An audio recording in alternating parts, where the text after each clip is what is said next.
Hello friends, ഏവർക്കും PSC tips and ട്രിക്സിൻ്റെ പുതിയൊരു ക്ലാസ്സിലേക്ക് സ്വാഗതം. ഇന്നത്തെ ക്ലാസ് എന്ന് പറയുന്നത് നമ്മൾ കഴിഞ്ഞ ദിവസം പഠിച്ച് നിർത്തിയെടുത്തു നിന്നുള്ള തുടർച്ചയാണ് കേട്ടോ. 10ാം ക്ലാസ്സിലെ സാമൂഹ്യശാസ്ത്രം 2 ഭാഗം 1 നിന്നുള്ള ഒരു ചാപ്റ്ററാണ് ദിനാന്തരീക്ഷ സ്ഥിതിയും കാലാവസ്ഥയും എന്ന അധ്യായത്തിന്റെ തുടർച്ച. ആദ്യ ഭാഗം എല്ലാവരും കണ്ടിട്ടുണ്ടാവുമല്ലോ. കണ്ട് ആ ഒരു ഭാഗം മനസ്സിലാക്കിയെന്ന് വിശ്വസിക്കുന്നു. ഇത് തുടർച്ചയാണ്. കാണാത്തവർ ആ ഒരു വീഡിയോ കംപ്ലീറ്റ് ചെയ്ത് കണ്ട് ക്ലാസ് മനസ്സിലാക്കിയ ശേഷം ബാക്കി കാണാം കേട്ടോ. അപ്പോൾ നമ്മൾ പറഞ്ഞു വന്നത് കാലാവസ്ഥയെക്കുറിച്ചാണ്, ദിനാന്തരീക്ഷ സ്ഥിതിയെക്കുറിച്ചാണ്. അപ്പോൾ അത്തരത്തിൽ നമ്മുടെ ഭൂപ്രദേശത്ത് നമുക്ക് അനുഭവപ്പെടുന്ന കാലാവസ്ഥയും മറ്റും എങ്ങനെയെല്ലാം രൂപപ്പെടുന്നു എന്നതിൻ്റെ ഭാഗങ്ങളാണ് നമ്മൾ കണ്ടുവന്നത്. ഇനി കരയും കടലും വ്യത്യസ്തമായി ചൂടുപിടിക്കുന്നത് നമ്മൾ കഴിഞ്ഞ ക്ലാസ്സുകളിൽ, ചെറിയ ക്ലാസ്സുകളിലൊക്കെ കണ്ടിട്ടുണ്ടായിരുന്നു. എങ്ങനെയാണ് കരയും കടലും ചൂടുപിടിക്കുന്നത്, അതുപോലെ കാറ്റുകളിൽ വ്യത്യാസം എങ്ങനെയാണ് വരുന്നത്, കാലാവസ്ഥയിൽ മാറ്റം അനുഭവപ്പെടുന്ന ഘടകങ്ങൾ ഓരോന്നും എങ്ങനെയാണ് വരുന്നത് എന്നൊക്കെ.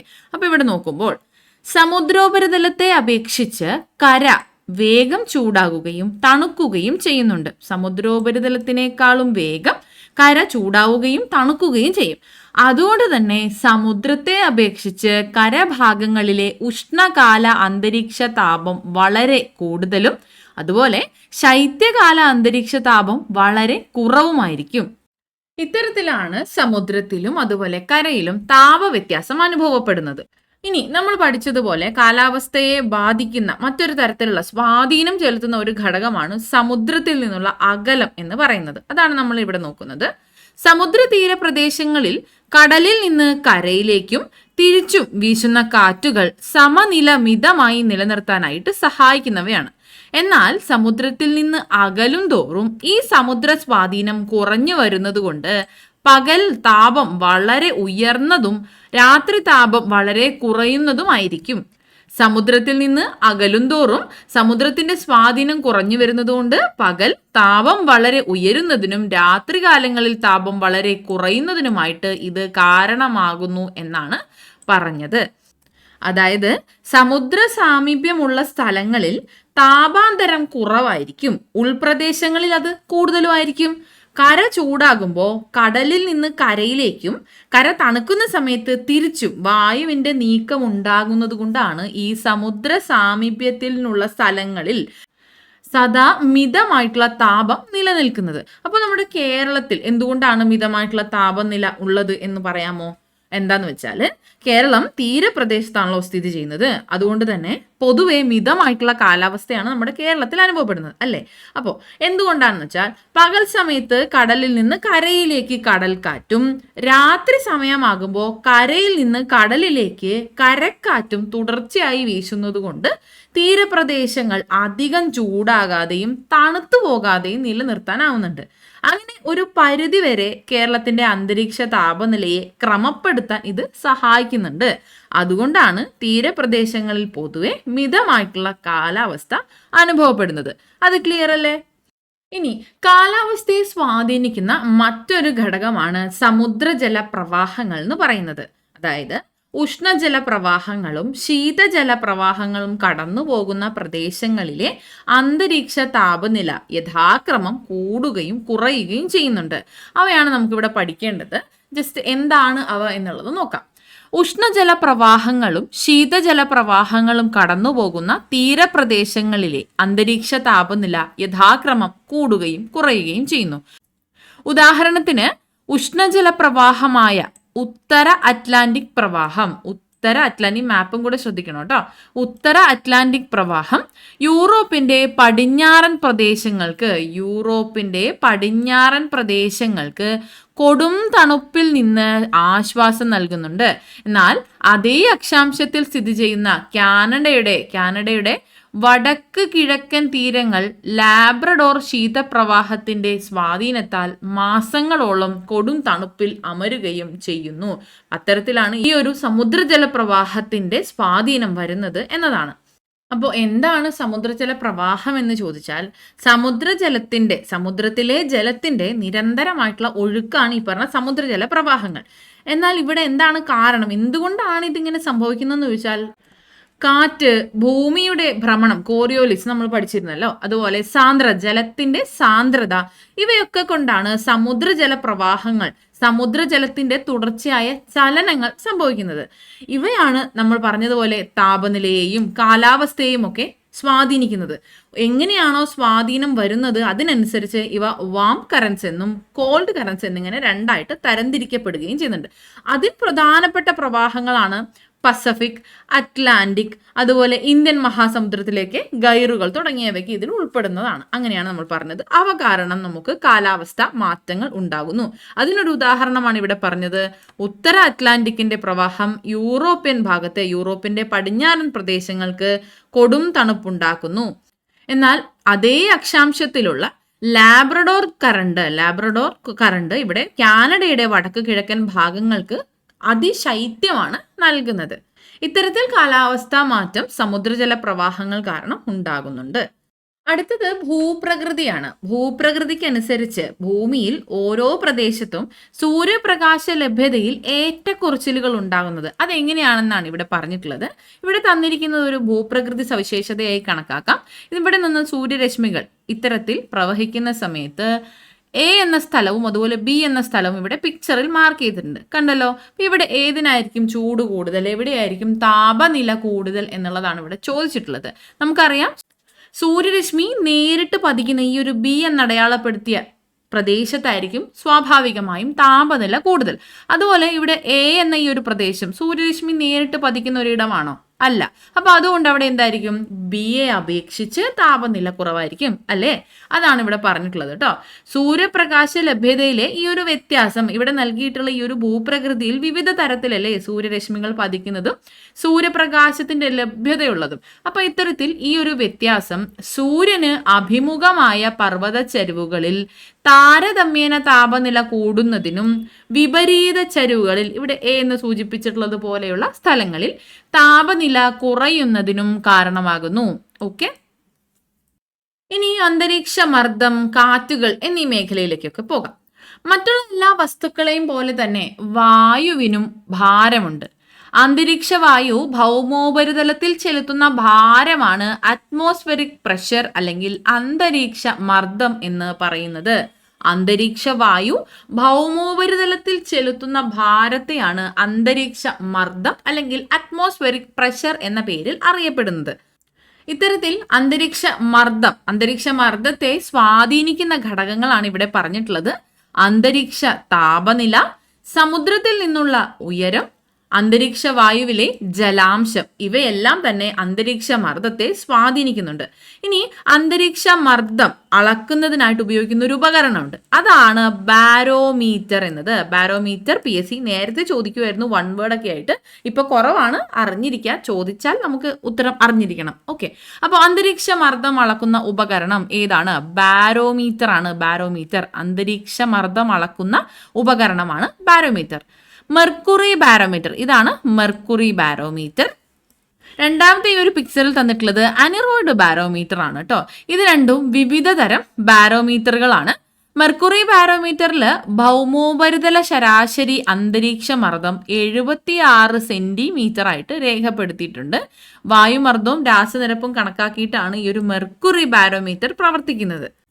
ഈ ഒരു മെർക്കുറി ബാരോമീറ്ററിൽ ഇവിടെ വായുമർദ്ദം കൂടുന്നതിനും കുറയുന്നതിനും അനുസരിച്ച് ഈ ഗ്ലാസ് ട്യൂബിൽ കാണപ്പെടുന്ന രസം മെർക്കുറിയുടെ ഉയർച്ചയും താഴ്ചയും ഒക്കെ കണക്കാക്കപ്പെടും. ഇതിനനുസരിച്ചാണ് ഈ ഉയർച്ച അല്ലെങ്കിൽ താഴ്ചയെ ആശ്രയിച്ചാണ് ഈ ദ്രാവകം ഉപയോഗിച്ചുകൊണ്ട് ഈ ഒരു അന്തരീക്ഷ മർദ്ദം കാൽക്കുലേറ്റ് ചെയ്യുന്നത്. എന്നാൽ ഇവിടെ അനറോയിഡിലേക്ക് വരുമ്പോൾ, അതായത് ഈ ഒരു രണ്ടാമത്തെ വിഭാഗത്തിലേക്ക് വരുമ്പോൾ ഇവിടെ ദ്രാവകമില്ല. ഇവിടെ ഉപയോഗിക്കുന്ന ഒരു നേർത്ത ലോഹ അറയാണ്. അതിൻ്റെ സങ്കോച വികാസങ്ങളെ അനുസരിച്ചാണ്, അതായത് ഇവിടെ മെർക്കുറി ഇല്ലാതെ വായു ഉപയോഗിച്ചാണ് ഈ ഒരു ബാരോമീറ്റർ പ്രവർത്തിക്കുന്നത്. അതുകൊണ്ടാണ് ഇതിനെ അനറോയിഡ്, ദ്രാവകമില്ലാത്തത് എന്ന് വിളിക്കുന്നത്. മെർക്കുറി ബാരോമീറ്ററിൽ ഭൗമോപരിതല ശരാശരി അന്തരീക്ഷ മർദ്ദം 76 സെന്റിമീറ്ററായി രേഖപ്പെടുത്തുന്നു. അന്തരീക്ഷ മർദ്ദം രേഖപ്പെടുത്തുന്നത് സാധാരണ മില്ലിബാർ, ഹെക്ടോ പാസ്കൽ എന്നീ ഏകങ്ങളിലാണ്. മില്ലിബാർ, ഹെക്ടോ പാസ്കൽ എന്നീ ഏകകങ്ങളിലാണ് സാധാരണയായി അന്തരീക്ഷ മർദ്ദം രേഖപ്പെടുത്തുന്നത്. ഭൗമോപരിതല ശരാശരി മർദ്ദം ഏതാണ്? 1013.2 മില്ലിബാർ അഥവാ ഹെക്ടോ പാസ്കൽ ആണ് ഉള്ളത്. ഓക്കെ, ഇതാണ് ബാരോമീറ്റർ. അങ്ങനെ ഇവിടെ നമ്മൾ പറഞ്ഞു വന്നത് അന്തരീക്ഷ മർദ്ദത്തെക്കുറിച്ചാണ്. അന്തരീക്ഷ മർദ്ദത്തെ സ്വാധീനിക്കുന്ന ഘടകങ്ങൾ ഏതൊക്കെയാണെന്ന് നമ്മൾ കണ്ടു. ഇത്തരത്തിലുള്ള ഈ ഘടകങ്ങൾ എങ്ങനെയൊക്കെയാണ് അന്തരീക്ഷ മർദ്ദത്തെ സ്വാധീനിക്കുന്നതെന്നാണ് നമ്മൾ ഇനി പഠിക്കേണ്ടത്. അന്തരീക്ഷ വായു ചൂട് പിടിച്ച് വികസിക്കുകയും ഭാരം കുറഞ്ഞ് ഉയരുകയും ചെയ്യും. ഇപ്രകാരം ന്യൂനമർദ്ദ മേഖലകൾ രൂപപ്പെടുന്നു. ഇത്തരത്തിൽ ഉയരുന്ന വായു ക്രമേണ തണുത്ത് സങ്കോചിച്ച് താഴ്ന്നിറങ്ങുന്ന ഇടങ്ങളിൽ ഉച്ചമർദ്ദ മേഖലകൾ രൂപപ്പെടുന്നു. നമ്മൾ നേരത്തെ ചെറിയ ക്ലാസ്സിലൊക്കെ പറഞ്ഞിട്ടുണ്ട്, വായു എങ്ങനെയാണ്, അന്തരീക്ഷ വായു ചൂട് പിടിച്ച് വികസിച്ച് ഭാരം കുറഞ്ഞ് അവ ഉയരുകയാണ് ചെയ്യുന്നത്. അപ്പോൾ വായു എവിടെ നിന്ന് പോകുന്നു അവിടെ ലോ പ്രഷർ ആയിരിക്കും അനുഭവപ്പെടുന്നത്. അതിനുശേഷം എവിടേക്കാണോ പോകുന്നത് അവിടെ ഹൈ പ്രഷറും അനുഭവപ്പെടും. ഹൈ പ്രഷർ അല്ലെങ്കിൽ ഉച്ചമർദ്ദം അനുഭവപ്പെടും. ഓക്കെ, ന്യൂനമർദ്ദം അനുഭവപ്പെടുന്ന ലോ പ്രഷർ ബെൽറ്റിൽ നിന്ന് അവിടെ നിന്നാണ് വായു ചൂട് പിടിച്ച് വികസിച്ച് ഉയരുന്നത്. ഉയർന്നു പൊങ്ങി ഇവ എന്ത് സംഭവിക്കും? തണുത്ത് സങ്കോചിച്ച് താഴ്ന്നിറങ്ങുന്ന ഈ ഇടങ്ങളിലാണ് ഉച്ചമർദ്ദം അനുഭവപ്പെടുന്നത്. Low pressure to high pressure ആയിരിക്കും വായുവിന്റെ സഞ്ചാരം വരുന്നത്. സമുദ്രനിരപ്പിൽ നിന്ന് ഉയരും തോറും അന്തരീക്ഷ വാതകങ്ങളുടെ സാന്ദ്രത കുറയുന്നതിനാൽ അന്തരീക്ഷ മർദ്ദം ക്രമേണ കുറഞ്ഞു വരുന്നു. ഓരോ 10 മീറ്ററിനും ഏകദേശം 1 മില്ലിബാർ എന്ന തോതിലാണ് ലംബതലത്തിൽ അന്തരീക്ഷ മർദ്ദം കുറയുന്നത്. ഇവിടെ സമുദ്രനിരപ്പിൽ നിന്ന് ഉയരുന്നതിനനുസരിച്ച് അന്തരീക്ഷ വാതകങ്ങളുടെ സാന്ദ്രതയിൽ എന്ത് മാറ്റമാണ് ഉണ്ടാകുന്നത്? അന്തരീക്ഷ വാതകങ്ങളുടെ സാന്ദ്രത കുറയുന്നു. അന്തരീക്ഷ വാതകങ്ങളുടെ സാന്ദ്രത കുറയുന്നതുകൊണ്ട് എന്ത് സംഭവിക്കും? അന്തരീക്ഷ മർദ്ദം ക്രമേണ കുറഞ്ഞു വരികയാണ് ചെയ്യുന്നത്. സമുദ്രനിരപ്പിൽ നിന്ന് ഉയരും തോറും അന്തരീക്ഷ വാതകങ്ങളുടെ സാന്ദ്രത കുറയുന്നു. അതുകൊണ്ട് തന്നെ അന്തരീക്ഷ മർദ്ദവും കുറഞ്ഞു വരുന്നു. അങ്ങനെ ഓരോ 10 മീറ്ററിനും ഏകദേശം 1 മില്ലിബാർ എന്ന തോതിൽ ലംബതലത്തിൽ അന്തരീക്ഷ മർദ്ദം കുറയുന്നു. പർവ്വതാരോഹകരെയൊക്കെ കണ്ടിട്ടില്ലേ? അവര് ഓക്സിജൻ സിലിണ്ടറും കൊണ്ടല്ലേ പർവ്വതം കയറാനായിട്ട് പോകുന്നത്. അപ്പൊ എന്തുകൊണ്ടാണ്? ഈ പറഞ്ഞതുപോലെ ഉയരം കൂടുന്നതിനനുസരിച്ച് വാതകങ്ങളുടെ സാന്ദ്രത കുറഞ്ഞു വരുന്നു. അതായത് ശ്വസിക്കുന്നതിനുള്ള ഓക്സിജന്റെ അളവ് കുറഞ്ഞാണ് ഉയരം കൂടുന്തോറും വരുന്നത്. അതുകൊണ്ടാണ് പർവ്വതാരോഹകർ ഓക്സിജൻ സിലിണ്ടർ ഒപ്പം കരുതിക്കൊണ്ട് മല കയറുന്നത്. എന്നാൽ പൊതുവിൽ നമ്മുടെ ശരീരത്തിൽ അന്തരീക്ഷ വായു ചെലുത്തുന്ന മർദ്ദം അല്ലെങ്കിൽ കനത്ത ഒരു മർദ്ദമുണ്ട്. അത് നമുക്ക് അനുഭവവേദ്യമാകുന്നില്ല. എന്തുകൊണ്ടാ?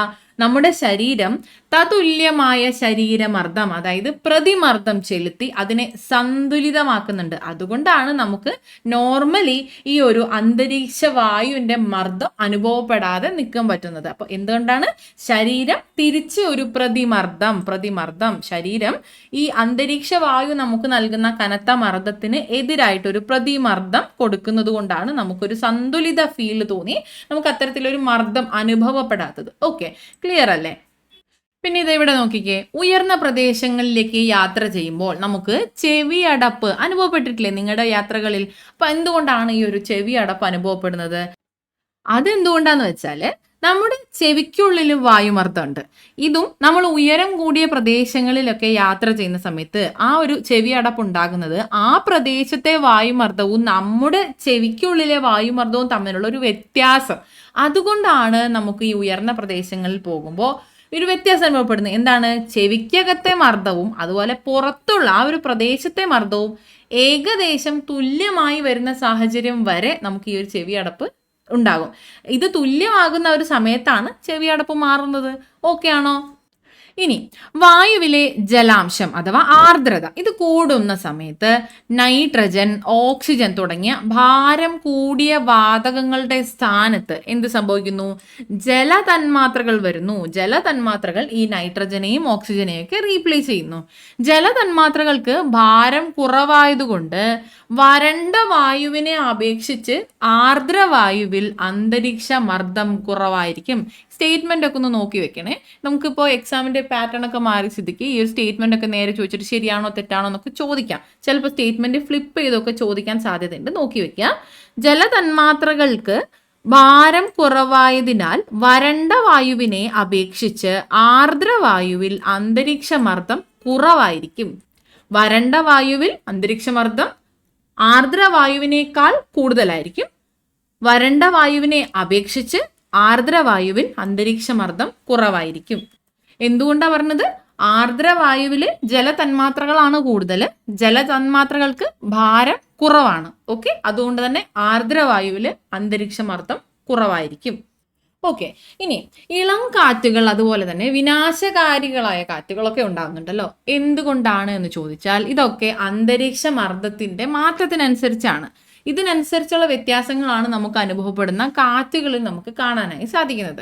അപ്പൊ എല്ലാ പ്രദേശത്തും ഒരേപോലെയാണോ വായുമർദ്ദം വരുന്നത്? അല്ല.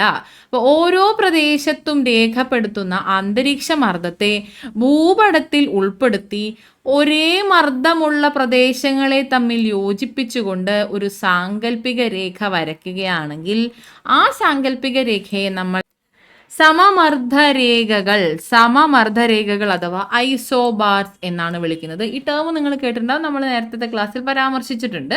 അപ്പോൾ ഒരേ മർദ്ദമുള്ള പ്രദേശങ്ങളെ അവയെ തമ്മിൽ യോജിപ്പിച്ചുകൊണ്ട് ഒരു സാങ്കല്പിക രേഖ വരയ്ക്കുമ്പോൾ ആ രേഖകളെ സമമർദ്ദരേഖകൾ ഐസോബാർസ് എന്നാണ് വിളിക്കുന്നത്. ഇവിടെ കൊടുത്തിട്ടുണ്ട്.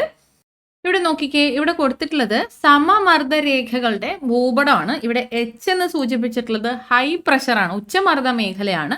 എൽ എന്ന് കൊടുത്തിട്ടുള്ളവയൊക്കെ ന്യൂനമർദ്ദ മേഖലകളുമാണ്. അതുപോലെ ഇവിടെ നൽകിയിട്ടുള്ള അളവുകളെല്ലാം തന്നെ മില്ലി ബാറിലുമാണ് നൽകിയിട്ടുള്ളത്. ഇനി ഇവിടെ നോക്കിക്കേ, നമ്മൾ പറഞ്ഞതുപോലെ ലോ പ്രഷർ ഏരിയയിൽ നിന്ന് ചൂട് കൂടിക്കൊണ്ട് വായു ഉയർന്നു പൊങ്ങി ഹൈ പ്രഷർ സോണിലേക്ക് വരും. അങ്ങനെയാണല്ലോ നമ്മൾ പഠിച്ചത്. അപ്പൊ നോർമലി അങ്ങനെയാണ് വരേണ്ടത്. എന്താണ്? ലോ പ്രഷറിൽ നിന്ന് ഹൈ പ്രഷറിലേക്ക്. അതായത് ഇവിടെ പറഞ്ഞത് വെച്ചാൽ ചൂടുള്ള ഭാഗത്ത്, ഏറ്റവും കൂടുതൽ ചൂട് വരുന്ന ഭാഗത്ത് എന്താണ് മർദ്ദം എങ്ങനെയാ വരുന്നത്? കുറവായിരിക്കും വരുന്നത് അല്ലെ. അപ്പോൾ താപം എന്നത്, താപനില കൂടുന്നതിനനുസരിച്ച് എന്ത് സംഭവിക്കുന്നു? മർദ്ദം കുറയുകയല്ലേ ചെയ്യുന്നത്. അപ്പോൾ താപം മർദ്ദത്തിന്റെ വിപരീത അനുപാതത്തിലല്ലേ? അതെ. അപ്പൊ അതുകൊണ്ട് എന്ത് സംഭവിക്കുന്നു? നമ്മൾ ഇവിടെ ശരിക്കും എന്താണ് വരേണ്ടത്? ഇവിടെ ഭൂമധ്യരേഖാ പ്രദേശത്തല്ലേ ഏറ്റവും കൂടുതൽ താപം വരുന്നത് അല്ലെങ്കിൽ ചൂട് അനുഭവപ്പെടുന്നത്. ഈ ഒരു പ്രദേശത്തായിരിക്കണം അന്തരീക്ഷ മർദ്ദം കുറഞ്ഞിട്ട് ഉണ്ടാവേണ്ടത്. പക്ഷെ ഇവിടെ അങ്ങനൊരു മാറ്റം നമുക്ക് കാണാൻ പറ്റുന്നുണ്ടോ? ഇല്ല, വ്യത്യാസമുണ്ട്. അതുപോലെ തന്നെ ധ്രുവപ്രദേശങ്ങളിൽ ഏറ്റവും മർദ്ദം കൂടുതലായിരിക്കണം, അങ്ങനെയല്ലേ? പക്ഷെ ഇവിടെ വ്യത്യാസം കാണുന്നുണ്ട്. അത് എന്തുകൊണ്ടാന്ന് വെച്ചാൽ ഇതിവിടെ പറഞ്ഞിട്ടുണ്ട്, നോക്കിക്കേ. ചിലയിടങ്ങളിൽ ഭൂഭ്രമണത്തിൻ്റെതായ സ്വാധീനത്താൽ മർദ്ദ സാഹചര്യങ്ങൾ വ്യത്യാസപ്പെട്ടാണ് ഇരിക്കുന്നത്. ഇത്തരത്തിൽ ചില അക്ഷാംശ മേഖലകളെ കേന്ദ്രീകരിച്ചുകൊണ്ട് പ്രത്യേക മർദ്ദ മേഖലകൾ രൂപപ്പെടുന്നു. ഇവയെ ആഗോള മർദ്ദ മേഖലകൾ അഥവാ ഗ്ലോബൽ പ്രഷർ ബെൽറ്റ് എന്നാണ് വിളിക്കുന്നത്. ഇവിടെ നോക്കിയാൽ മനസ്സിലാവും, ഭൂമധ്യരേഖാ പ്രദേശത്താണ് ഏറ്റവും ചൂട് കൂടുതലുള്ളത്. ചൂട് കൂടുതലുള്ള പ്രദേശത്താണ് മർദ്ദം കുറവായിട്ട് അനുഭവപ്പെടേണ്ടത്. അങ്ങനെയാണെങ്കിൽ ഭൂമധ്യരേഖാ പ്രദേശത്തായിരിക്കും ഏറ്റവും കുറഞ്ഞ അന്തരീക്ഷ മർദ്ദം അനുഭവപ്പെടേണ്ടത്. അതുപോലെ തന്നെ ധ്രുവപ്രദേശങ്ങളിലായിരിക്കും ഏറ്റവും കൂടുതൽ അനുഭവപ്പെടുന്നത്.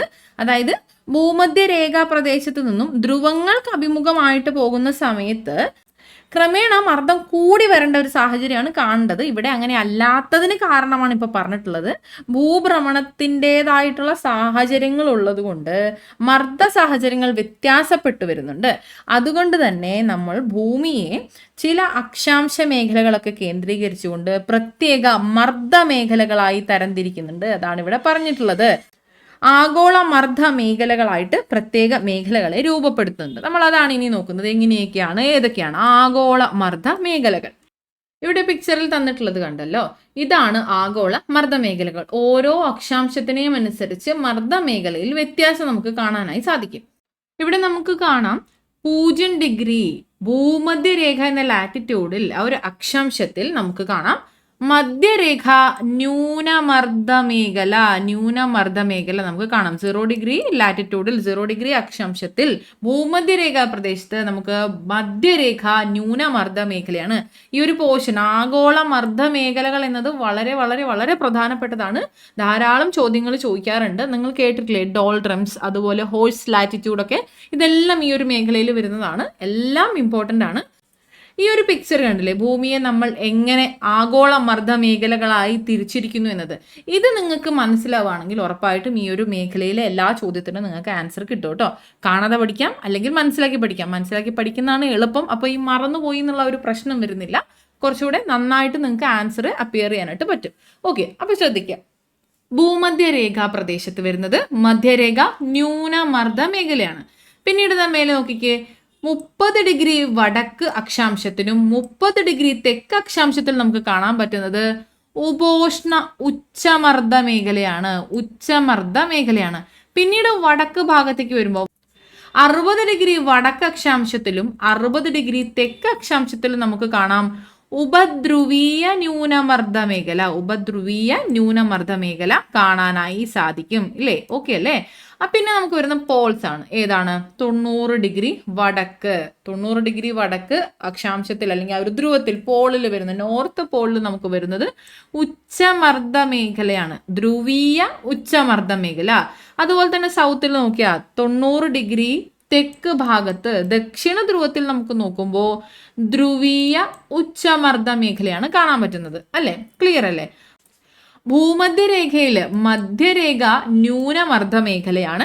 പിന്നീട് 30 ഡിഗ്രി വടക്ക് തെക്ക് ഭാഗങ്ങളിൽ ഉപോഷ്ണ ഉച്ചമർദ്ദ മേഖലയും 60 ഡിഗ്രി വടക്ക് തെക്ക് ഭാഗങ്ങളിൽ നമുക്ക് ഉപധ്രുവീയ ന്യൂനമർദ്ദ മേഖലയും കാണാം. ധ്രുവ പ്രദേശങ്ങളിൽ 90 ഡിഗ്രി വടക്ക് 90 ഡിഗ്രി തെക്ക് എന്നിവിടങ്ങളിൽ ധ്രുവീയ ഉച്ചമർദ്ദ മേഖലയും കാണാം. ഇവിടെ നിങ്ങൾക്ക് ന്യൂനമർദ്ദ മേഖലയിൽ നിന്നാണ് ആരംഭിക്കുന്നതെന്ന് മനസ്സിലാക്കിയാൽ പിന്നീട് ഓൾട്ടർനേറ്റ് ആയിട്ടാണ് മാറി മാറി ന്യൂനമർദ്ദം ഉച്ചമർദ്ദം എന്ന രീതിയിലാണ് മാറി മാറി വരുന്നത് എന്ന് മനസ്സിലാക്കി വെക്കുക. ഇവിടെ പേരുകൾ മാറുന്നുണ്ട് എന്നുള്ളത് ശ്രദ്ധിക്കണം. എന്നിരുന്നാലും ഇത്തരത്തിൽ എങ്ങനെയാണ് ഉച്ചമർദ്ദം ന്യൂനമർദ്ദം വന്നിരിക്കുന്നത് എന്നുള്ളത് നോക്കിയാൽ മതി. ഇനി ഈ പേര് എങ്ങനെയാണ് വന്നത്, ന്യൂനമർദ്ദ മേഖല എങ്ങനെയുണ്ടായി, ഉച്ചമർദ്ദ മേഖല എങ്ങനെയുണ്ടായി എന്നുള്ളതാണ് നമ്മൾ പറയാനായിട്ട് പോകുന്നത്. നമ്മൾ നേരത്തെ പറഞ്ഞതുപോലെ ന്യൂനമർദ്ദം എന്താണ്? ലോ പ്രഷർ ആണ്. Low pressure. ഉച്ചമർദ്ദം എന്താണ്? High pressure. നമ്മൾ എന്താ നേരത്തെ പറഞ്ഞത്? ലോ പ്രഷറിൽ നിന്നാണ് വായു ഹൈ പ്രഷറിലേക്ക് പോകുന്നത് എന്ന് പറഞ്ഞു. എങ്ങനെയാ ലോ പ്രഷർ ഉണ്ടാകുന്നത്? താപനില കൂടി അതിനനുസരിച്ച് വായു ചൂടായി അത് വികസിച്ച് ഉയരുകയാണ് ചെയ്യുന്നത്. അല്ലെ? അപ്പോ 0 ഡിഗ്രി അക്ഷാംശം ഭൂമധ്യരേഖാ പ്രദേശത്ത് എന്താണ്? നമ്മൾ നേരത്തെ പഠിച്ചതുപോലെ ഭൂമിക്ക് ഭൂമധ്യരേഖാ പ്രദേശത്താണ് ഏറ്റവും കൂടുതൽ ചൂട് ലഭിക്കുന്നത്. ചൂട് ലഭിക്കുമ്പോൾ നമ്മൾ നേരത്തെ പറഞ്ഞതുപോലെ തന്നെ താപനിലയ്ക്ക് വിപരീത അനുപാതത്തിലാണ് മർദ്ദമുള്ളത്. അപ്പൊ ഇവിടെ ചൂട് കൂടുതലായിട്ട് അനുഭവപ്പെടുന്ന 0 ഡിഗ്രി അക്ഷാംശത്തിൽ എന്ത് സംഭവിക്കുന്നു? ഇവിടെ ചൂട് കൂടി വായു മറ്റിടങ്ങളിലേക്ക് വ്യാപിക്കുകയാണ് ചെയ്യുന്നത്. അതുകൊണ്ടാണ് മധ്യരേഖ ന്യൂനമർദ്ദ മേഖല ഈ 0 ഡിഗ്രി അക്ഷാംശത്തിൽ രൂപം കൊള്ളുന്നത്. ഇവിടെ പറഞ്ഞതുപോലെ ഭൂമധ്യരേഖാ പ്രദേശത്തെ ഉയർന്ന താപനില കാരണം വായു ചൂടായി വികസിച്ച് ഉയർന്നാണ് ഭൂമധ്യരേഖ ന്യൂനമർദ്ദ മേഖല ഇക്വറ്റോറിയൽ ലോ പ്രഷർ ബെൽറ്റ് രൂപം കൊള്ളാനായിട്ട് കാരണം. ഇവിടെ ഭൂമധ്യരേഖാ പ്രദേശത്ത് ഉയർന്ന താപനിലയാണ്. അതുകൊണ്ട് തന്നെ ഈ വായു ചൂടായി അത് വികസിച്ച് ഉയരുകയാണ് ചെയ്യുന്നത്. അതുകൊണ്ടാണ് ഈ ഒരു മേഖല ഭൂമധ്യരേഖ ന്യൂനമർദ്ദ മേഖലയായി രൂപം കൊള്ളുന്നത്. ഇക്വറ്റോറിയൽ ലോ പ്രഷർ ബെൽറ്റായി രൂപം കൊള്ളുന്നത്. ഇവിടെ ഈ ഒരു മേഖലയിൽ ലംബദിശയിൽ വായു പ്രവാഹമുണ്ടാകുന്ന ഈ മേഖലയിൽ കാറ്റുകൾ വീശുന്നില്ല. എവിടെയാണ്? മധ്യരേഖ ന്യൂനമർദ്ദ മേഖലയിൽ ലംബദിശയിൽ വായു പ്രവാഹമുണ്ടാകുന്നു, അവിടെ കാറ്റുകൾ വീശുന്നില്ല. ഇതാണ് മറ്റൊരു PYQ എന്ന് പറയുന്നത്.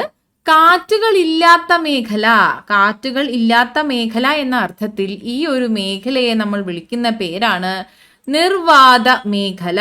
ഡോൾഡ്രംസ് എന്നത് നിർവാത മേഖല, കാറ്റുകൾ ഇല്ലാത്ത മേഖല. ലംബദിശയിൽ വായു പ്രവാഹം ഉണ്ടാകുന്നു, അതുകൊണ്ട് തന്നെ ഇവിടെ കാറ്റുകൾ വീശുന്നില്ല. ഈ ഒരു പ്രദേശത്തെ നമ്മൾ നിർവാത മേഖല അല്ലെങ്കിൽ ഡോൾഡ്രംസ് എന്ന് വിളിക്കുന്നു. അപ്പൊ ഇത് നേരത്തെ ചോദിച്ചിട്ടുണ്ട്, PYQ ആണ്. മധ്യരേഖ ന്യൂനമർദ്ദ മേഖല അറിയപ്പെടുന്ന പേരാണ് നിർവാത മേഖല അല്ലെങ്കിൽ ഡോൾഡ്രംസ്.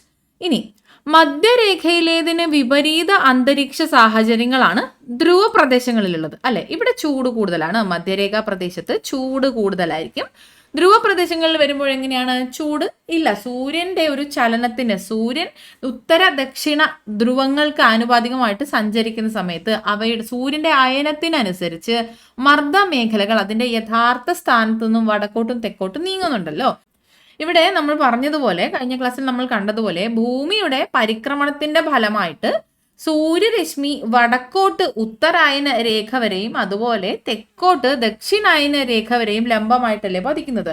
ധ്രുവ പ്രദേശങ്ങളിൽ വരുന്നില്ല. അതുപോലെ നമ്മൾ കണ്ടതാണ് 6 മാസം ഇരുട്ടും അനുഭവപ്പെടുന്നു, താപം അനുഭവപ്പെടുന്നില്ല. നല്ല രീതിക്ക് മഞ്ഞുള്ള ഭാഗമാണ്, തണുപ്പുള്ള ഭാഗമാണ്, താപനില കുറഞ്ഞ ഭാഗമാണ്. അപ്പൊ അതുകൊണ്ട് എന്താണ്, നേരെ വിപരീതമാണ്.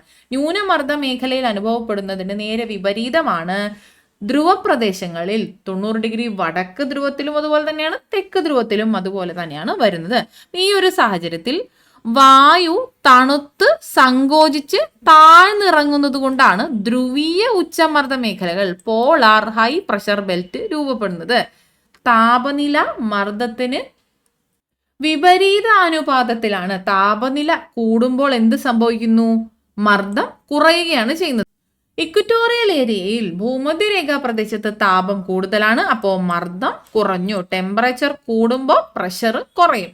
ധ്രുവ പ്രദേശങ്ങൾ നോക്കിക്കേ, ഇവിടെ എന്താണ്, ടെമ്പറേച്ചർ കുറവാണ്, അപ്പൊ എന്തായിരിക്കും, മർദ്ദം, പ്രഷർ കൂടുതലായിരിക്കും.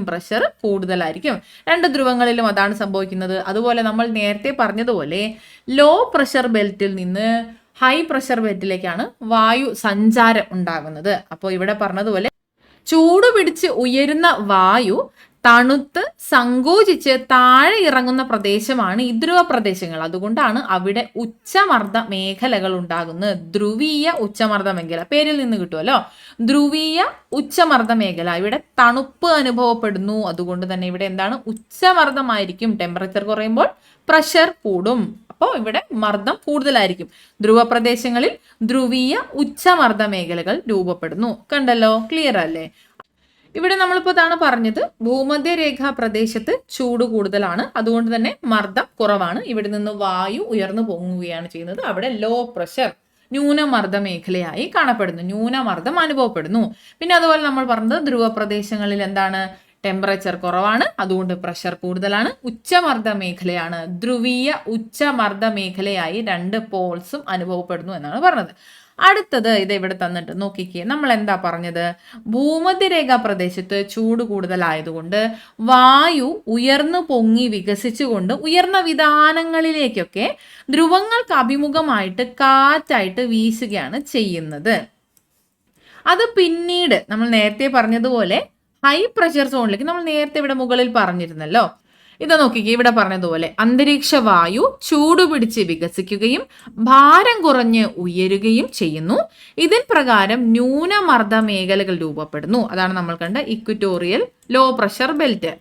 അതിനുശേഷം ഇത്തരത്തിൽ ഉയർന്ന വായു എന്ത് സംഭവിക്കുന്നു, ക്രമേണ തണുത്ത് സങ്കോചിച്ച് താഴ്ന്നിറങ്ങുന്നു. അവിടെ ഉച്ചമർദ്ദ മേഖലകൾ രൂപപ്പെടുകയാണ് ചെയ്യുന്നത്, അല്ലേ? ഇതാണ് നമ്മൾ ഇനി ഇവിടെ പറയാൻ പോകുന്നത്. ഇത് നോക്കിക്കേ, ഇവിടെ നിന്ന് ഭൂമധ്യരേഖാ പ്രദേശത്ത് നിന്ന് ചൂട് പിടിച്ച് ഉയരുന്ന വായു ഉയർന്ന വിതാനങ്ങളിൽ ധ്രുവങ്ങൾക്ക് അഭിമുഖമായിട്ട് ചലിക്കുന്ന സമയത്ത് പിന്നീട് അവക്ക് എന്ത് സംഭവിക്കുന്നു, ക്രമേണ തണുത്ത് സങ്കോചിച്ച് ഈ അക്ഷാംശ മേഖലകളിൽ 30 ഡിഗ്രി തെക്കിനും 30 ഡിഗ്രി വടക്കിലുമായിട്ട് സങ്കോചിച്ച് താഴ്ന്നിറങ്ങുകയാണ് ചെയ്യുന്നത്. അവിടെ ഉച്ചമർദ്ദ മേഖല ഉണ്ടാകുന്നു, ഹൈ പ്രഷർ സോണായിട്ട് അത് മാറുകയാണ് ചെയ്യുന്നത്. അപ്പോൾ ഇത് ഏത് മേഖലയാണ്, ഉപോഷ്ണ മേഖലയാണ്. അതുകൊണ്ടാണ് ഈ ഒരു പേര് ഉപോഷ്ണ ഉച്ചമർദ്ദ മേഖല എന്നത്. ഉപോഷ്ണ ഉച്ചമർദ്ദ മേഖല പ്രദേശമാണ് 30 ഡിഗ്രി തെക്ക് 30 ഡിഗ്രി വടക്ക് എന്നത്. എങ്ങനെയാണ് രൂപപ്പെട്ടതെന്ന് മനസ്സിലായല്ലോ. ഭൂമധ്യരേഖാ പ്രദേശത്ത് നിന്ന് ചൂട് പിടിച്ച് ഉയരുന്ന വായു പിന്നീട് ചെന്ന് ക്രമേണ അവ തണുത്ത് സങ്കോചിച്ച് ഇറങ്ങുന്ന മേഖല എന്ന് പറയുന്നത് 30 ഡിഗ്രി വടക്ക് അക്ഷാംശത്തിലും 30 ഡിഗ്രി തെക്ക് അക്ഷാംശത്തിലുമാണ്. അതുകൊണ്ട് തന്നെ ഈ ഒരു മേഖലയെ നമ്മൾ subtropical high pressure belt, ഉപോഷ്ണ ഉച്ചമർദ്ദ മേഖലാ പ്രദേശം എന്ന് പറയുന്നു. ഉപോഷ്ണ ഉച്ചമർദ്ദ മേഖലാ പ്രദേശം, അതാണ് ഇതാ ഇവിടെ തന്നിട്ടുണ്ട്, നോക്കിക്കേ. ഇപ്പൊ ഇത് കുറച്ചുകൂടി നിങ്ങൾക്ക് ക്ലിയർ ആയിട്ട് മനസ്സിലാവും. മധ്യരേഖാ പ്രദേശത്തു നിന്നും വികസിച്ചുയരുന്ന വായു ഉയർന്ന വിതാനങ്ങളിൽ ധ്രുവങ്ങൾക്ക് അഭിമുഖമായി കാറ്റായി വീശുകയും ക്രമേണ അത് തണുത്ത് 30 ഡിഗ്രി തെക്ക് 30 ഡിഗ്രി വടക്ക് അക്ഷാംശ മേഖലകളിൽ താഴ്ന്നിറങ്ങുകയും ചെയ്യുന്നതിനാൽ ഉപോഷ്ണ ഉച്ചമർദ്ദ മേഖലകൾ, sub tropical high pressure belt രൂപപ്പെടുന്നു. ഉപോഷ്ണ ഉച്ചമർദ്ദ മേഖലകൾ രൂപപ്പെടുന്നു എന്നത് നമ്മൾ കണ്ടു. അത് മനസ്സിലായല്ലോ. അപ്പൊ ഇതുവരെ നമുക്ക് ക്ലിയർ ആണ്. അപ്പൊ താഴ്ന്ന ഭൂമധ്യരേഖാ പ്രദേശത്ത് നിന്ന്, ഇവിടെ ചൂട് കൂടുതലാണ്, പ്രഷർ കുറവാണ്. താഴ്ന്ന മർദ്ദമുള്ള ഭൂമധ്യരേഖാ പ്രദേശത്ത് നിന്ന് വായു ഉയരുകയും പിന്നീട് തണുത്ത് സങ്കോചിച്ച് ഇറങ്ങുന്ന ഈ ഒരു 30 ഡിഗ്രി വടക്ക് തെക്ക് അക്ഷാംശങ്ങൾ ഉച്ചമർദ്ദ മേഖലയായി ഉപോഷ്ണ ഉച്ചമർദ്ദ മേഖലയായി മാറുകയും ചെയ്യുന്നു. ഇതുപോലെ നോക്കുകയാണെങ്കിൽ പൊതുവെ താപനില കുറവാണല്ലോ 60 ഡിഗ്രി വടക്ക് അക്ഷാംശവും 60 ഡിഗ്രി തെക്ക് അക്ഷാംശവും. ഒന്ന് ആനുപാതികമായി നോക്കുമ്പോൾ 60 ഡിഗ്രി തെക്കും വടക്കും അക്ഷാംശങ്ങൾ താപനില കുറവായതുകൊണ്ട് അവിടെ നമ്മുടെ ഒരു കണക്ക് പ്രകാരം മർദ്ദം കൂടുതലല്ലേ അനുഭവപ്പെടേണ്ടത്. ഇവിടെയാണ് ആ ഒരു വ്യത്യാസം വരുന്നത്. ശ്രദ്ധിക്കുക, നമ്മൾ നേരത്തെ പറഞ്ഞിരുന്നില്ലേ ഭൂഭ്രമണത്തിന്റെ സ്വാധീനം എന്നത്. ഇവിടെ പറഞ്ഞതുപോലെ ചിലയിടങ്ങളിൽ ഭൂഭ്രമണത്തിൻ്റെതായ സ്വാധീനത്താൽ മർദ്ദ സാഹചര്യങ്ങൾ വ്യത്യാസപ്പെട്ടു വരുന്നുണ്ട്. അതിനുദാഹരണമാണ് ഈ പറഞ്ഞ 60 ഡിഗ്രി തെക്ക് 60 ഡിഗ്രി വടക്ക് അക്ഷാംശ മേഖലകൾ. അതെങ്ങനെയാ വരുന്നതെന്നാണ് ഇവിടെ പറയുന്നത്. ഏതാണ്ട് 60 ഡിഗ്രി തെക്കും 60 ഡിഗ്രി വടക്കും അക്ഷാംശ മേഖലകളിൽ പൊതുവെ താപനില കുറവായതിനാൽ ഉച്ചമർദ്ദ സാഹചര്യങ്ങളാണ് രൂപപ്പെടേണ്ടത്. എന്നാൽ ഇവിടെ നോക്കിക്കേ, ഭൂഭ്രമണത്തിന്റെ സ്വാധീന ശക്തിയാൽ ഈ മേഖലയിൽ വായു വൻതോതിൽ ആകാശത്തേക്ക് ഉയർത്തപ്പെടുന്നതിനാൽ ഉപദ്രുവീയ ന്യൂനമർദ്ദ മേഖലകൾ sub polar low pressure belt രൂപപ്പെടുന്നു. ഇവിടെ ചില സാഹചര്യങ്ങൾ കൊണ്ടാണ് സ്വാഭാവികത്തിൽ നിന്നും വിഭിന്നമായിക്കൊണ്ട് ന്യൂനമർദ്ദ മേഖല സൃഷ്ടിക്കപ്പെടുന്നത്. 60 ഡിഗ്രി വടക്ക് അക്ഷാംശത്തിലും 60 ഡിഗ്രി തെക്ക് അക്ഷാംശത്തിലും അനുഭവപ്പെടുന്നത് ഉപദ്രുവീയ ന്യൂനമർദ്ദ മേഖലയാണ്. ഉപദ്രുവീയ ന്യൂനമർദ്ദ മേഖല. ഇതിന് കാരണം എന്താണ്? ചില ഭൂഭ്രമണത്തിന്റെ സ്വാധീനത്താൽ ഈ മേഖലയിൽ വായു വൻതോതിൽ ആകാശത്തേക്ക് ഉയർത്തപ്പെടുന്നത് കൊണ്ട് ഇവിടെ എന്ത് സംഭവിക്കുന്നു? വായു ഇവിടെ നിന്ന് നീക്കം ചെയ്യപ്പെടുന്നത് കൊണ്ട് ഇവിടെ ലോ പ്രഷർ ബെൽറ്റ് അനുഭവപ്പെടുന്നു. ലോ പ്രഷർ ബെൽറ്റ് അനുഭവപ്പെടുന്നു, ന്യൂനമർദ്ദ മേഖലയായി മാറുന്നു. വടക്ക് 60 ഡിഗ്രി വടക്കിലും അതുപോലെ 60 ഡിഗ്രി തെക്ക് അക്ഷാംശത്തിലും ഉപദ്രുവീയ ന്യൂനമർദ്ദ മേഖല ഇതുകൊണ്ടാണ് അനുഭവപ്പെടുന്നത് എന്ന് നമുക്ക് മനസ്സിലായി. അങ്ങനെ നമ്മൾ ഇത്രയും ഈ ഭാഗമെല്ലാം പഠിച്ചു. ഏതൊക്കെ അക്ഷാംശത്തിൽ ഏതൊക്കെ രീതിയിലുള്ള മർദ്ദ മേഖലയാണ് ഉള്ളത് എന്ന് മനസ്സിലാക്കി നമ്മൾ ആഗോള മർദ്ദ മേഖലയെക്കുറിച്ചുള്ള ഒരു അടിസ്ഥാനമാണ് ഇവിടെ തയ്യാറാക്കിയത്. ഇവിടെ നമ്മൾ പറഞ്ഞതിന് പ്രകാരം വിവിധ തരത്തിലുള്ള മർദ്ദ മേഖലകൾ നമുക്ക് ഭൂമിയിൽ അനുഭവപ്പെടുന്നു. അവയെ നമ്മൾ ആഗോള മർദ്ദ മേഖലകൾ എന്ന് വിളിച്ചു. ഓരോ അക്ഷാംശത്തിലും ഓരോ തരത്തിലുള്ള മർദ്ദ മേഖലയാണ് അനുഭവപ്പെടുന്നത്. നമുക്ക് ഭൂമധ്യരേഖ ന്യൂനമർദ്ദ മേഖല എന്ന് 0 ഡിഗ്രി നമുക്ക് ഇക്വറ്റോറിയൽ ലോ പ്രഷർ ബെൽറ്റ് ആയിട്ട് അനുഭവപ്പെടുന്നു. 30 ഡിഗ്രി വടക്ക് തെക്ക് അക്ഷാംശങ്ങളിൽ നമുക്ക് ഉപോഷ്ണ ഉച്ചമർദ്ദ മേഖല അനുഭവപ്പെടുന്നു. 60 ഡിഗ്രി വടക്ക് തെക്ക് അക്ഷാംശങ്ങളിൽ ഉപദ്രുവീയ ന്യൂനമർദ്ദ മേഖല അനുഭവപ്പെടുന്നു. 90 ഡിഗ്രി വടക്ക് തെക്ക് ധ്രുവ പ്രദേശങ്ങളിൽ ഉത്തര ധ്രുവത്തിലും ദക്ഷിണ ധ്രുവത്തിലും നമുക്ക് ധ്രുവീയ ഉച്ചമർദ്ദ മേഖലയും അനുഭവപ്പെടുന്നു. അവ എങ്ങനെയാണ് വരുന്നത് എന്നും നമ്മൾ ഇവിടെ കണ്ടു. ഇവിടെ ഈ പറഞ്ഞതുപോലെ കറക്റ്റ് ഇതേ ദിശയിൽ തന്നെ ഇതേ ഭാഗത്ത് തന്നെ ആയിരിക്കില്ല നമുക്ക് ഈ മേഖലകളൊക്കെ അനുഭവപ്പെടുന്നത്. അത് എന്താണെന്നാണ് ഇവിടെ നമ്മൾ പറയുന്നത്. സൂര്യന്റെ അയനത്തിനനുസരിച്ച് നമുക്കിവിടെ വ്യത്യാസം അനുഭവപ്പെടുന്നുണ്ട്. നോക്കിക്കേ, സൂര്യന്റെ അയനത്തിനനുസരിച്ച് താപ സാഹചര്യങ്ങൾ മാറുന്നു. അതുകൊണ്ട് തന്നെ ആഗോള മർദ്ദ മേഖലയ്ക്ക് അതിൻ്റെതായിട്ട് ആപേക്ഷിക സ്ഥാനമാറ്റം ഉണ്ടാകുന്നുണ്ട്. ഉഷ്ണകാലത്ത് ഈ മേഖലകൾ 5 ഡിഗ്രി മുതൽ 10 ഡിഗ്രി വരെ വടക്കോട്ടും അതുപോലെ ശൈത്യകാലത്ത് 5 ഡിഗ്രി മുതൽ 10 ഡിഗ്രി വരെ ഇവ തെക്കോട്ടും നീങ്ങുന്നുണ്ട്. അത്രയും ഒരു സ്ഥാനമാറ്റം ആഗോള മർദ്ദ മേഖലയ്ക്ക് സൂര്യന്റെ അയനത്തിനനുസരിച്ച് സൂര്യന്റെ ചലനത്തിനനുസരിച്ച് താപ സാഹചര്യങ്ങൾ മാറുന്നതിനനുസരിച്ച് വ്യത്യാസം വരുന്നുണ്ട് എന്നുള്ളതാണ്. ആഗോള മർദ്ദ മേഖലകൾക്കുണ്ടാകുന്ന ഈ ഒരു സ്ഥാനമാറ്റം നമ്മുടെ ആഗോള തലത്തിൽ തന്നെയുള്ള കാലാവസ്ഥയിൽ മാറ്റം ഉണ്ടാക്കുന്നു. ആഗോള കാലാവസ്ഥ നിർണയത്തിൽ വലിയ രീതിയിലുള്ള സ്വാധീനം ചെലുത്തുകയും ചെയ്യുന്നു. ഓക്കെ ആണല്ലോ. അപ്പോൾ ഇത്തരത്തിൽ അന്തരീക്ഷത്തിലെ ഇവിടെ മർദ്ദ വ്യത്യാസങ്ങൾ ഉണ്ടാകുന്നു എന്ന് നമ്മൾ പറഞ്ഞു. ഇതെങ്ങനെയാണ് നമുക്ക് തിരിച്ചറിയുന്നത്?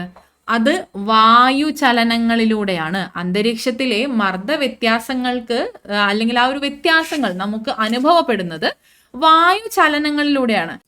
2 തരത്തിലാണ് വായു ചലനങ്ങൾ ഉള്ളത്. ഒന്ന് വായു പ്രവാഹങ്ങൾ, രണ്ടാമത് കാറ്റ്. എങ്ങനെയാ വരുന്നത്? ലംബ ദിശയിലുണ്ടാകുന്ന വായുവിന്റെ ചലനങ്ങളെയാണ് നമ്മൾ എയർ കറൻസ് അല്ലെങ്കിൽ വായു പ്രവാഹങ്ങൾ എന്ന് പറയുന്നത്. ലംബ ദിശയിലുണ്ടാകുന്ന വായുവിന്റെ ചലനത്തെ വായു പ്രവാഹങ്ങൾ അല്ലെങ്കിൽ എയർ കറൻസ് എന്ന് പറയുന്നു. ഇനി തിരശ്ചീന ദിശയിൽ ഉച്ചമർദ്ദ പ്രദേശങ്ങളിൽ നിന്നും ന്യൂനമർദ്ദ പ്രദേശങ്ങളിലേക്കുള്ള വായുവിന്റെ ചലനത്തെയാണ് നമ്മൾ കാറ്റ് എന്ന് പറയുന്നത്. കാറ്റ്. ഇലകൾ ഇളകിയാൽ മാത്രം തിരിച്ചറിയാൻ കഴിയുന്ന ഇളം കാറ്റുകൾ മുതൽ സർവനാശം വിതയ്ക്കുന്ന കൊടും കാറ്റുകൾ വരെ വിവിധ തരത്തിലുള്ള കാറ്റുകളുണ്ട്. കാറ്റുകളെ കുറിച്ചുള്ള മറ്റ് വിശദാംശങ്ങളും ഇനിയുള്ള ഭാഗവും നമ്മൾ അടുത്ത ക്ലാസ്സിലായിരിക്കും ഡിസ്കസ് ചെയ്യുന്നുണ്ടാവുക. അപ്പോൾ ഇതുവരെയുള്ള എല്ലാ കാര്യങ്ങളും നിങ്ങൾക്ക് മനസ്സിലായി എന്ന് വിശ്വസിക്കുന്നു. എല്ലാവരും നന്നായി മനസ്സിലാക്കി തന്നെ പഠിക്കാനായിട്ട് ശ്രമിക്കുക. Thank you so much.